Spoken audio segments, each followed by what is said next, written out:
తినాలి అంటే పెట్టి పుట్టాలి అంటారు. కోరుకుంటే దొరకదు, అదృష్టం కూడా ఉండాలి అని తెలుగులో ఒక సామెతనే ఉంది. ఆ అదృష్టం మనం చేసుకునే వంటల్లోనే ఉంటుంది. సో, నా స్టైల్‌లో వెజిటబుల్ బిర్యానీ ఎలా ప్రిపేర్ చేయాలో చూద్దామా?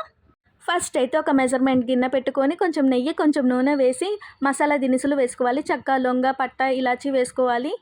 కొంచెం వేగిన తర్వాత జీడిపప్పు కూడా వేసి కొంచెం వేయించాలి. ఆ తర్వాత ఉల్లిపాయలు వేసి కొంచెం బ్రౌనిష్ కలర్ వచ్చేంత వరకు వేయించుకోవాలి. ఆ తరువాత మనం ఏవైతే వెజిటబుల్స్ వేసుకోవాలనుకున్నామో అవి కూడా వేసుకొని కొంచెం సేపు వేయించాలి.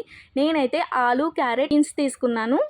ఇప్పుడైతే ఒక బౌల్‌లో 2 చెంచాల పెరుగు, 1 చెంచా కారము, 1 చెంచా ధనియా పొడి, కొంచెం గరం మసాలా, కొంచెం షాహీ బిర్యానీ మసాలా వేసుకొని బాగా కలుపుకున్న తర్వాత ఈ మిశ్రమాన్ని 70% కుక్ అయిన వెజిటబుల్‌లో కలుపుకోవాలి. అండ్ కొంచెం అల్లం వెల్లుల్లి పేస్ట్ కూడా వేసి, కొత్తిమీర వేసి వీటినన్నిటిని బాగా కలుపుకొని కొంచెం సేపు ఉడికించుకోవాలి.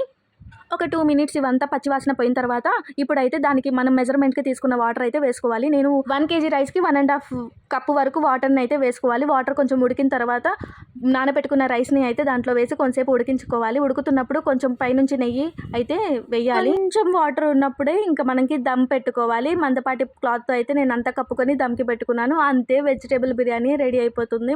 మంచిగా పొడి పొడిగా ఉంటుంది. సో, వీడియో నచ్చితే లైక్ చేయండి, షేర్ చేయండి అండ్ సబ్స్క్రైబ్ చేయండి ఫ్రెండ్స్. Bye bye.